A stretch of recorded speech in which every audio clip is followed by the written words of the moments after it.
Salut, on se retrouve pour une nouvelle interview où nous avons interviewé une nouvelle artiste, plutôt illustratrice et graphiste, nommée Elodro sur les réseaux sociaux. On la remercie d'avance pour sa participation à cette interview, ça nous fait super plaisir.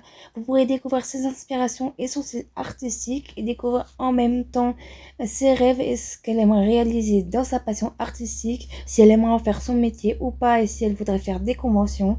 Enfin bref, vous pourrez découvrir tout son parcours artistique. Encore une fois, on la remercie pour sa participation et pour tous ceux qui vont regarder cette interview, on vous souhaite un excellent et très bon visionnage.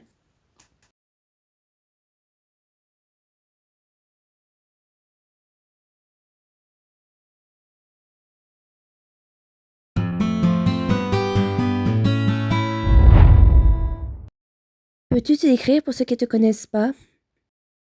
Je m'appelle Elodie, j'ai 20 ans et je suis étudiante en graphisme. Tes passions artistiques sont-elles venues? Les as-tu toujours eues?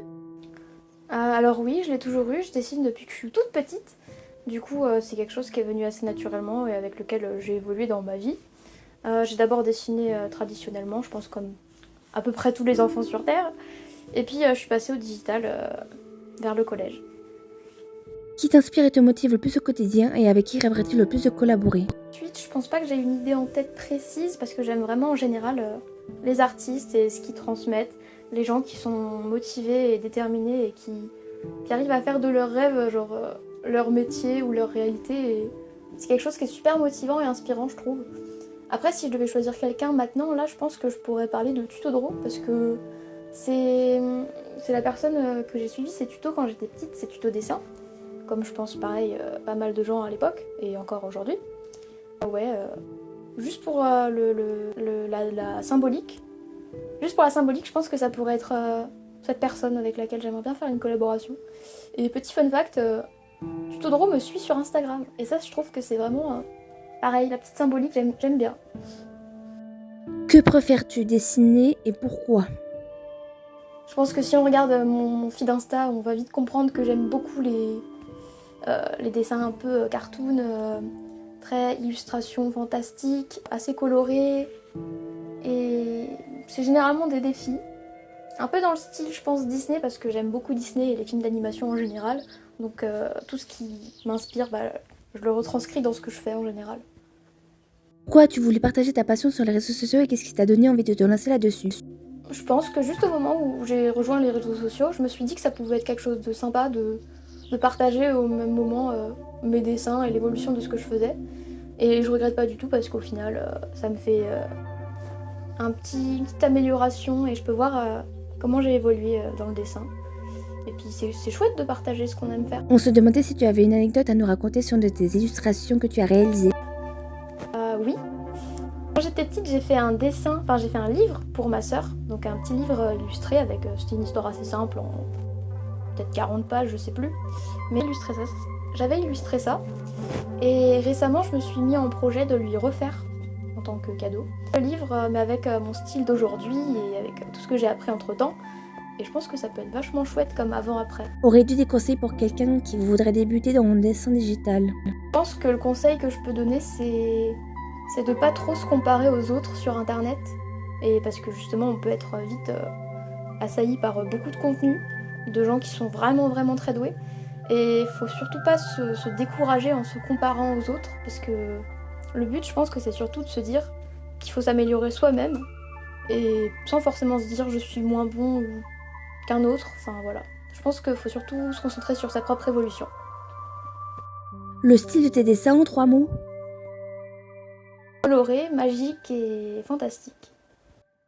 As-tu des projets pour tes réseaux sociaux, dans ta passion? Si oui, lesquels? Rendre un peu plus professionnel mon travail. Donc que ce soit vendre mes dessins, faire un logo peut-être pour mon nom, rendre plus professionnel mon travail, pouvoir vendre mes créations, faire des commissions. Et au même titre, j'aimerais bien aussi également faire des conventions pour vendre mes illustrations et rencontrer des gens, parler, échanger. Ça peut être vachement chouette comme expérience, je pense. Et pour finir, aurais-tu quelque chose d'artistique à nous recommander d'aller voir? J'aime beaucoup plein d'artistes, donc ça va être compliqué d'en choisir un ou une petite flopée d'entre eux, mais ouais, je pense que déjà, on peut parler un peu de ce que j'ai autour de moi. Là, on peut parler d'Aïkala, c'est une illustratrice française, ou belge, je ne sais plus, qui fait de l'aquarelle. Et c'est vraiment vraiment joli, c'est coloré, c'est très japonais, etc. Donc vraiment vraiment sympa. Là c'est Anna Karen, elle fait des illustrations en digital painting et j'ai découvert son travail lors de conventions. Donc c'est vraiment vraiment chouette, surtout encadré comme ça. Et là j'ai un artbook d'une artiste, donc c'est Gretel Leski et j'aime vraiment trop son travail, c'est très coloré pareil, toujours fantastique, plein de couleurs, c'est vraiment vraiment chouette. N'hésitez pas à suivre tous ces gens-là. Côté musical, je pense qu'on peut parler de Hans Zimmer, qui est vraiment trop fort. Il est vraiment trop fort. Écoutez juste, hein, vous connaissez forcément Hans Zimmer, c'est Pirates des Caraïbes. Incroyable. Pirates des Caraïbes. Quoi d'autre? Alice au Pays des Merveilles. Grosse inspiration, j'adore. Je lis pas du tout. Mais ça, c'est vachement bien. Inspiré, c'est un livre d'une comédie musicale. Et sinon, en termes de livres, j'aime beaucoup aussi les artbooks, généralement. Donc comme ça, je peux comprendre un peu comment les films, etc., ils ont été pensés avant, avec les concept art, les chara-design. Ouais, ça, c'est les seuls livres que j'aime bien. Merci pour les questions. Au revoir. On vous remercie d'avoir regardé cette interview. On espère que vous aura plu. N'hésitez pas à nous le faire savoir. N'hésitez pas à nous dire quelle prochaine scène vous voudrez qu'on interview. Et on se dit à la prochaine pour de futures vidéos artistiques.